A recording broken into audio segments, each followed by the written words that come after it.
안녕하세요. 상승미소입니다. 오늘은 제 잘생긴 얼굴이 보이지 않죠? 제가 어제 목요일 오후부터 갑자기 몸살이 와서 볼거리 많이 아닙니다. 그래서 오늘은 아쉽더라도 제 얼굴은 월요일 날 보여드리는 것으로 하고요.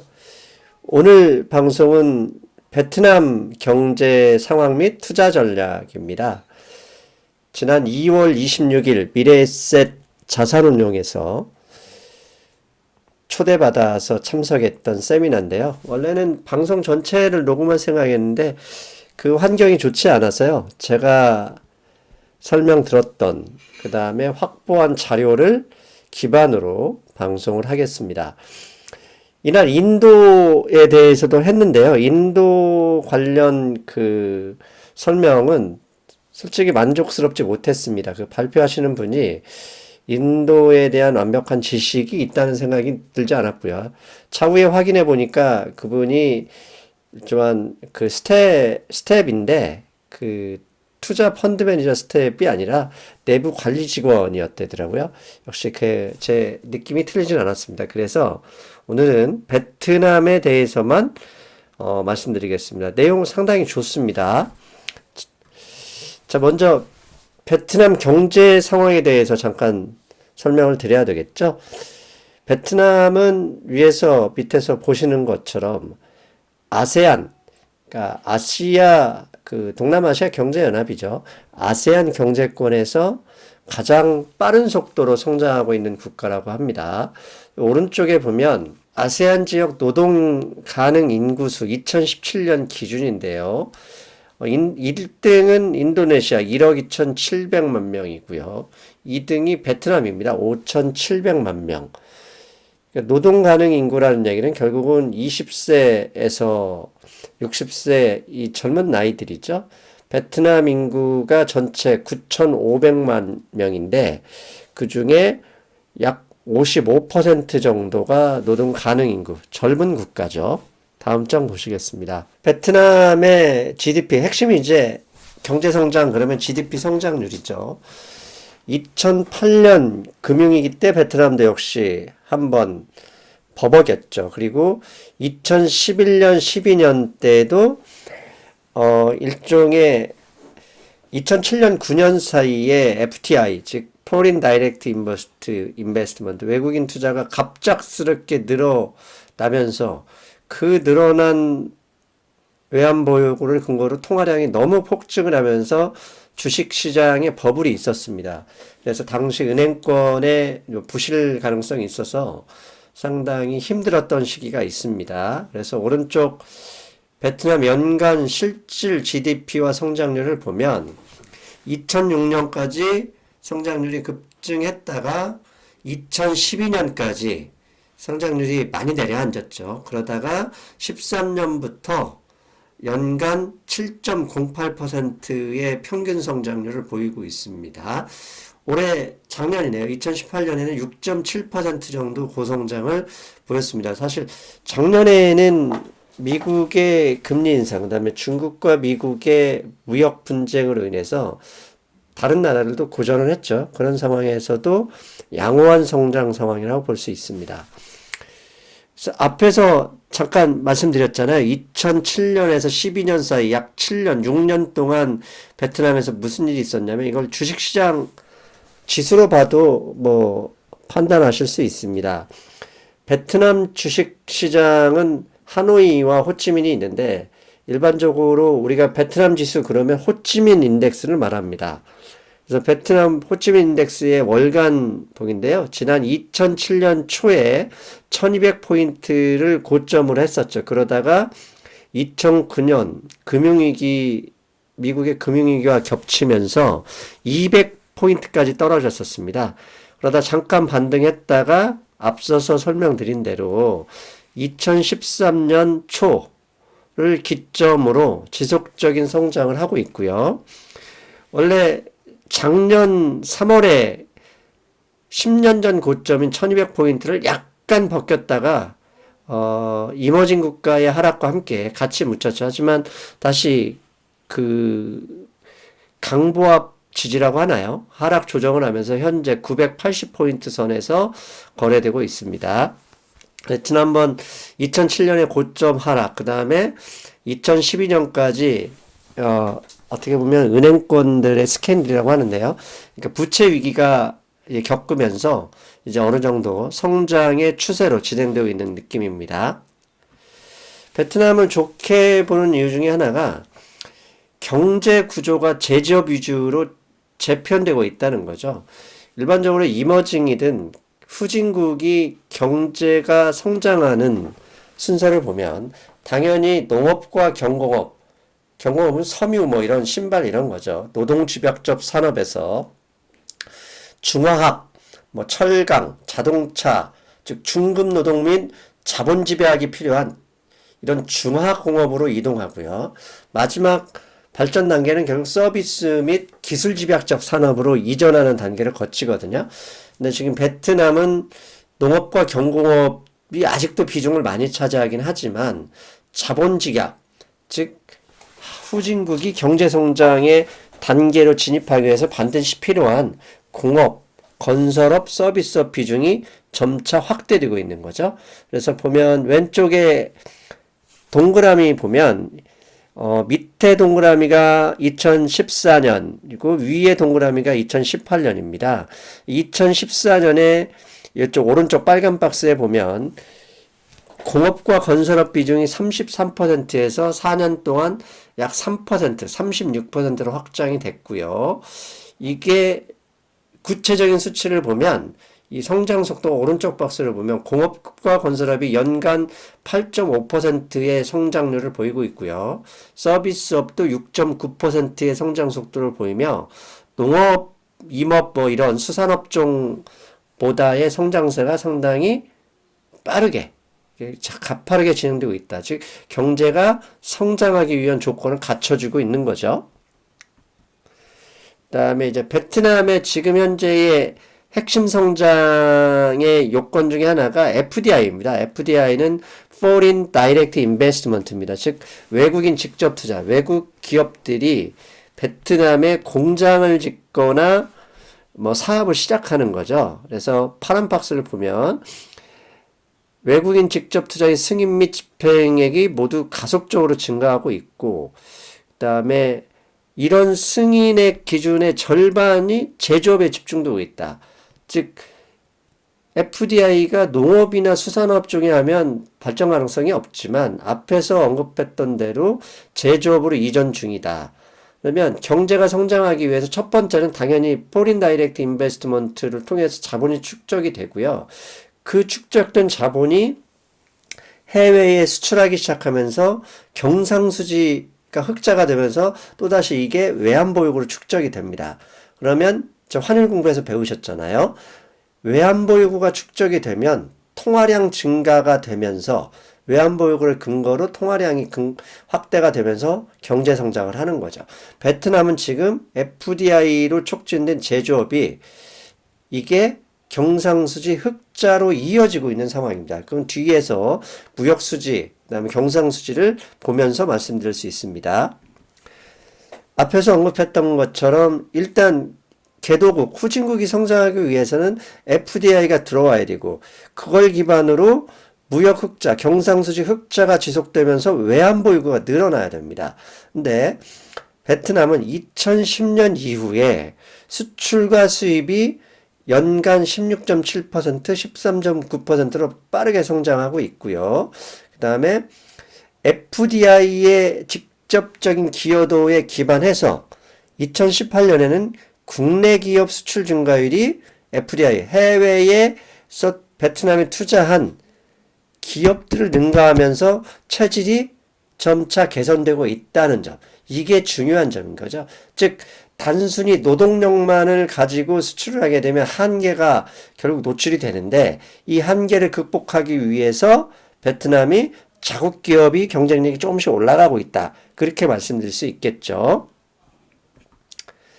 그다음에 이제 그 나라가 경제가 성장하기 위해서는 수출도 당연히 필요하지만 그와 비례해서 내수도 확대가 돼야 됩니다. 내수가 확대된다는 얘기는 소비가 늘어난다는 얘기고, 소비가 늘어난다는 얘기는 소비하는 인구의 소득이 늘어나야 되죠.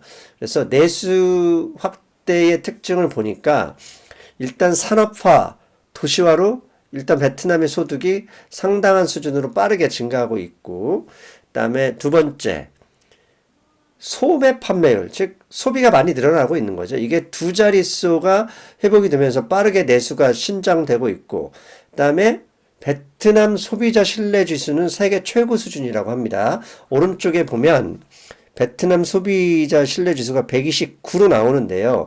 이게 그 웬만한 개발도상국보다 높은 수치라고 합니다. 이 얘기는 성장이 상당히 빠르게 되고 있다. 그렇게 해석하면 되는 수치겠네요. 그래서 그 경제성장 국가의 공통의 특징을 다시 한번 정리하면은요. 앞에서 언급했지만 1번 외국인 직접 투자를 기반으로 거기에서 시작됐고 그거에서 파생되면서 국내 기업, 제조업의 수출이 증가합니다. 그렇게 수출이 증가한 것은 외환보유고 확대로 이어지고요. 외환보유고가 그렇게 늘어나면 통화량이 점점 증가하면서 인플레이션이 유발되죠. 점진적인 인플레이션은 경제성장의 필수 조건입니다. 즉 인플레이션은 통화량이죠. 즉 통화량은 소득의 증대와 맞물리면서 비례하면서 증가하는데 이것은 내수 확대로 같이 이어집니다. 이게 후진국가 개발도상국의 성장 공식입니다. 환율에서 배웠던 얘기입니다. 자, 상황이 이렇게 되니 어떻게 되겠습니까? 성장이 지속되면서 이제 핵심은 인플레이션이 안정화돼야 돼요. 인플레이션은 항상 말씀드리지만 통화량이거든요. 통화량은 대출에서 나오잖아요. 근데 인플레이션이 너무 빠르게 진행되면 항상 버블이 생기죠. 그리고 너무 빠르게 진행되면 금리를 올려서 인플레이션을 낮춰야 됩니다. 그렇지 않으면 환율이 폭등하면서 외자 자본이 외출되거든요. 그럼 환율에서 계속 배웠던 얘기입니다. 그런데 베트남이 지난 2009년, 10년에 거품이 꺼졌을 때 인플레이션율이 37%, 29%좀 너무나 확대됐어요.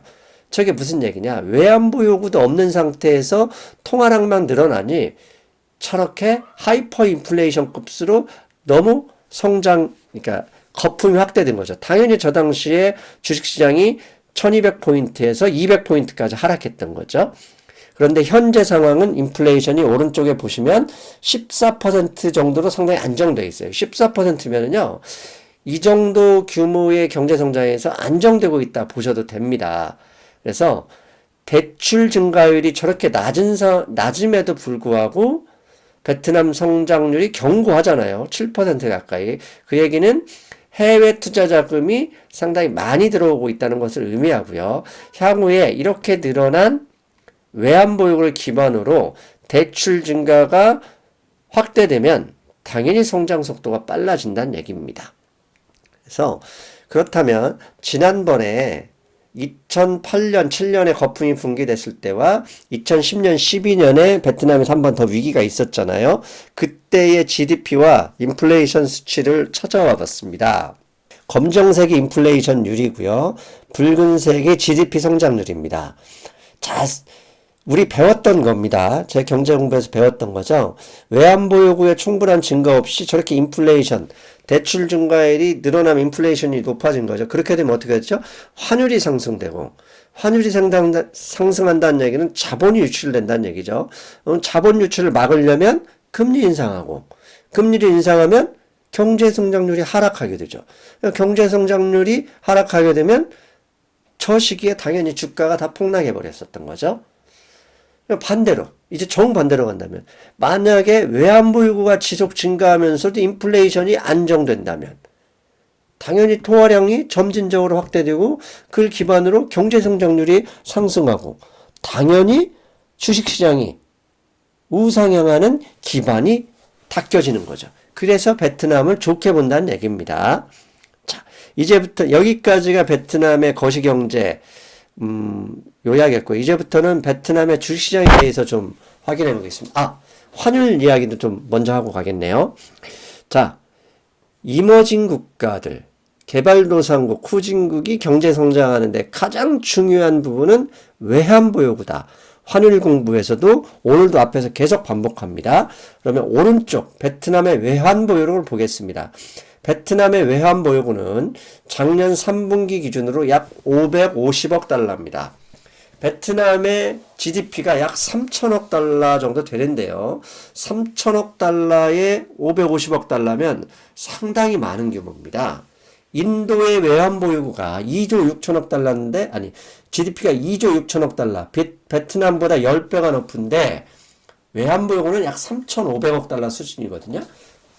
그렇게만 보더라도 베트남의 외환 보유고는 상당히 안정적이고, 저게 점진적으로 좀 더 늘어나고 있다. 저렇게 되니, 왼쪽, 베트남 동 환율이 절하 속도도 그렇게 높지 않고 상당히 미국의 금리 인상과 별도로 안정적으로 움직이고 있다. 저 상황은 IMF의 권고 레벨을 상회한다. 즉 경제 성장의 동력이 충분히 갖춰주고 있는 중이다. 이렇게 말씀드릴 수 있겠죠. 자, 이런 기반으로 이제부터는 베트남 증시에 대해서 좀 알아보겠습니다. 베트남의 증시는요, 전체 GDP의 즉 마켓캡, 베트남 증시 시가총액은 베트남 GDP의 73%라고 합니다. 일반적으로 한국도 마찬가지고요. 정상적인 국가들, 성장하는 국가들은 증시의 시가총액이 GDP의 약 100%를 초과하거나 그 근처에 존재합니다. 그런데 현재 베트남은 GDP의 73%, 아직도 갈 길이 좀 멀다는 얘기고, 중요한 건 GDP 성장률이 연간 7% 정도이니 저 식대로 도입한다면 당연히 베트남 증시 성장 가능성이 높다고 볼 수 있죠.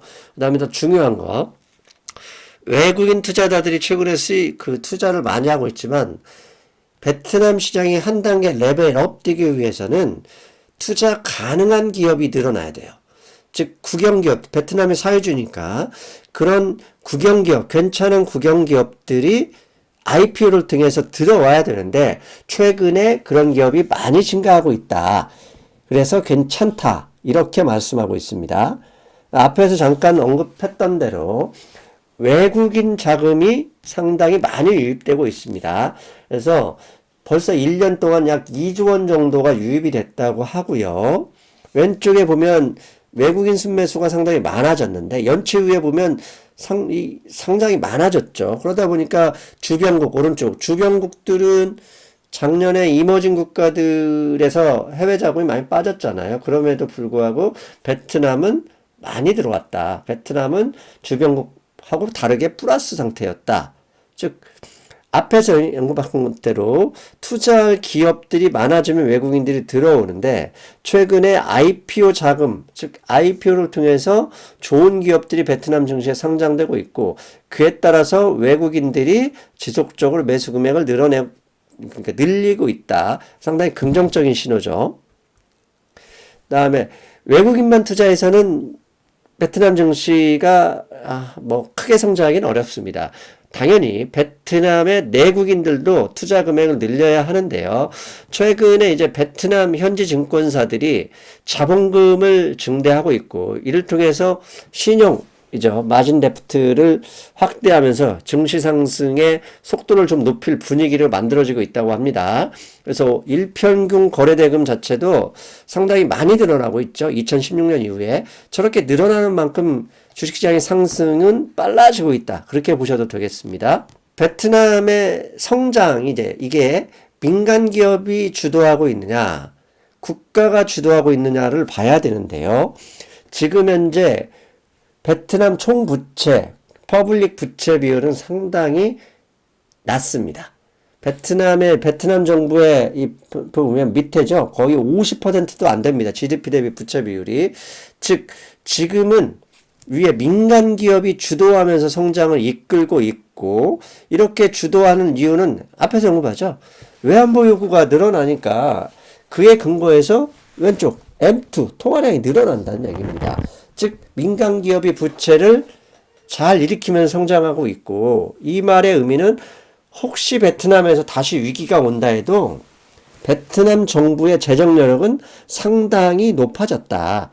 그래서 완충지대 역할을 할 수도 있으니 너무 큰 걱정을 할 필요는 없겠다. 이것을 말하고 있는 것일 수도 있습니다. 그 다음에 앞에서 잠깐 언급했죠. 재정 건정성. 재정 건정성이 웬만한 기업, 웬만한 나라들보다 상당히 안정적입니다. 약 50% 내외거든요. 그럼 베트남 정도의 수준의 국가에서 50% 이하의 부채 비율이라는 얘기는 상당히 양호한 걸 할 수 있습니다. 그리고 이제 핵심은 이겁니다. 베트남의 오른쪽 신용등급이요. 무디스와 피치가 있는데 무디스는 BA3고요. 피치는 BB입니다. 자, 베트남 주식시장이 이머징 마켓 지수죠. MSCI에 아직 편입되지 않았는데요. 편입되지 않더라도 대형 큰 이 투자자들이 오려면은 당연히 투자 적격 등급이 돼야 됩니다. 투자 적격 등급까지 베트남의 신용 등급은 약 2단계가 남아 있는데요. 투자 적격이 되면 해외 연기금들, 한국의 국민연금 같은 이런 연기금들이 베트남 증시에 참여할 필수 조건이 됩니다.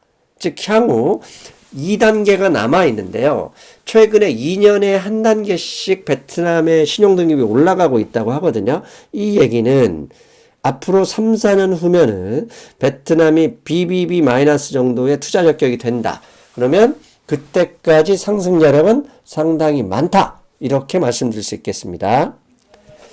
자, 이제 마지막입니다. 이머징 마켓 편입. 선진국 투자자들이요. 이머징에 투자할 때는 한국 주식, 베트남 주식, 중국 주식 따로따로 투자하는 게 아니라 비율에 따라서 한꺼번에 쏩니다. 그래서 MSCI 이머징 마켓 펀드에 들어가느냐 안 들어가느냐 이게 중요합니다. 오늘 제가 커뮤니티 게시판에 올렸던 걸 보시면 MSCI 이머징 마켓 펀드에서 중국 A주의 비중을 0.7에서 3.3%로 높이겠다고 했거든요. 그럼 다른 나라에서 분명히 그만큼 비중이 줄어듭니다. 즉 이머징 마켓 펀드 MSCI 지수에 들어가야 한 단계, 두 단계 레벨업 될 가능성이 있는데 현재 베트남의 MSCI 편입 가능성은 2, 3년 안에는 거의 불가능한 수준이다. 이게 솔직한 이야기라고 합니다. 그 이유는 법이 외국인 한도의 문제나 영문기업 정보 공개 문제, 외환시장 개방 문제 이런 문제가 아직 해결되지 않고요. 이런 문제는 한꺼번에 해결되기보다는 법이 바뀌면서 가기 때문에 좀 시간이 걸릴 것이다. 하지만 되는 방향으로 움직이고 있다. 이렇게 봐야 된다라고 오늘 그 강사가 말씀하셨습니다. 자, 여기까지가 베트남 경제와 증시에 대해서 설명이고요. 그렇다면 이에 대한 그 지금까지의 정보를 토대로 상승미소가 약 3가지 정도 결론을 내드리겠습니다. 베트남 증시가 증시에 투자해도 상당히 수익률을 기대할 수 있는 조건 중에 양호한 조건이죠. 긍정적인 조건 중에 첫 번째는 지속적인 외환 보유고 증가에 있습니다.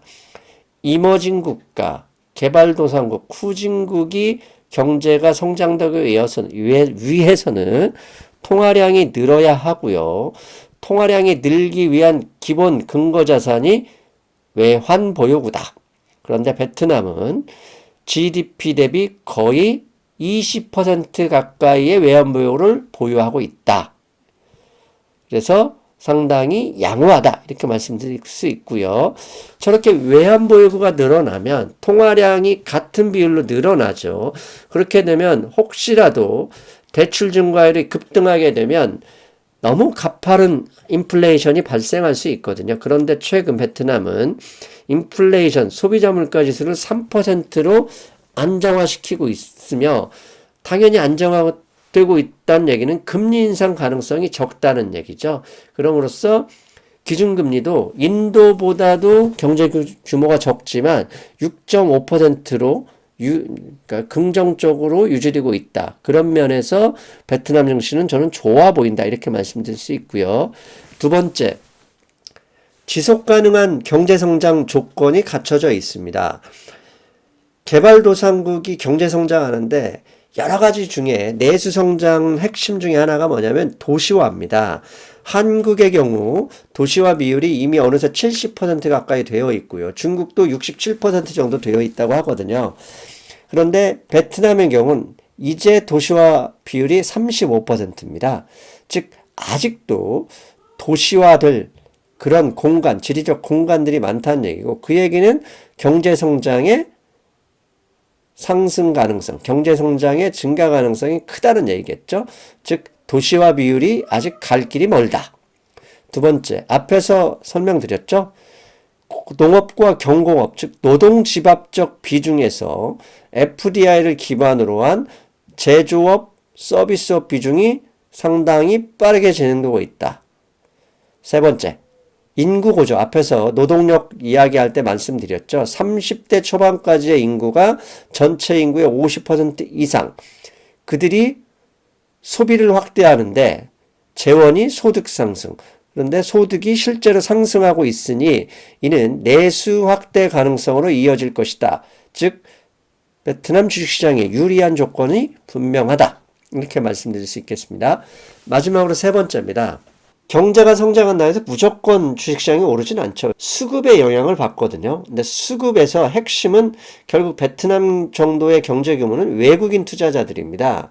근데 외국인 투자자들이 이머징 마켓의 비중만큼 베트남 투자를 확대하려면 베트남 국가의 신용 등급이 투자 적격이 돼야 됩니다.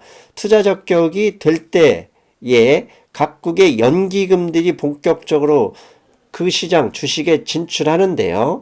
이런 적격, 투자 적격 등급까지 이제 베트남 신용 등급은 2단계밖에 남지 않았다. 이 2단계도 3, 4년 아니면 충분히 가능하다. 이게 현지 전문가의 판단이었습니다. 그러면 3, 4년 후에 투자하면 되지 않겠냐? 이렇게 얘기하시는 분들은 아마추어죠. 그때 가면 팔아야죠. 왜? 주식시장은 원래 가능성에서 투자하는 거죠. 소문에 사고 뉴스에 파는 거니까요. 그리고 두 번째, 시가총액이 확대되고 거래량도 늘어나고 있습니다. 즉 외국인 플레이어들이 연기금이 아니더라도 사설 투자자들이 참여할 수 있는 조건이 조금씩 나아지고 있다. 그리고 FDI가 지속적으로 확대되고 있고 제조업, 그다음에 기업의 민영화, 국영기업의 민영화 등으로 투자 상황이 상당히 유리하게 조성되고 있다. 이렇게 말씀드릴 수 있겠습니다. 마지막으로 MSCI 편입은 아직 갈 길이 멀지만 MSCI 편입을 위한 관련 법령이 정비되고 있으니 결국은 진행될 가능성이 높다. 이런 면, 이런 세 가지 면을 볼 때 상승미소의 의견은 투자 설명이 뿐만 아니라 기존에도 이미 제 방송에서는 베트남 관련해서 2번의 방송이 있었지 않습니까? 그것을 결론을 낼 때 상당히 투자에 양호한 환경이다. 이렇게 말씀드리고 싶습니다. 그리고 이제 베트남 투자와 관련해서 미래에셋 현지 법인장 약 13년 상주하셨다는데요. 현지 법인장님이 인터뷰 내용도 있습니다. 조만간 인터뷰 내용도 그대로 인터뷰 내용을 올려드리겠습니다. 그 날짜를 일요일로 할지 주중으로 할지 좀 편집을 하는 상황을 보고 말씀드리겠습니다. 자, 여러분 오늘도 제 방송 들어주셔서 고맙습니다. 투자는 무조건 따라한다고 잘하는 것도 아니고요. 무조건 보수적으로 하는 것도 도움이 되진 않죠. 중요한 건 제 방송 듣고 제가 환율 강의하는 것도 오늘 환율 강의했던 내용이 오늘 이 내용에 계속 나오고 있습니다. 이런 것을 머리에 숙지하고 지식으로서 숙지하고 그 지식과 투자 경험들이 있어야 되거든요. 그럼 투자 경험 한꺼번에 많은 돈을 하시면 안 되고요. 항상 중요한 게 밸런스 유지죠. 밸런스. 작은 돈으로라도 투자를 해보는 것과 안 해보는 것은 투자 실력, 투자 수익률 향상에 큰 차이가 있습니다. 이 방송 듣고 무조건 배척할 필요도 없고요. 무조건 따라할 필요도 없지만 한번 접근하는 좋은 기회가 되셨으면 하는 바람입니다. 자, 여러분 오늘도 방송 들어주셔서 고맙습니다. 여러분 안녕.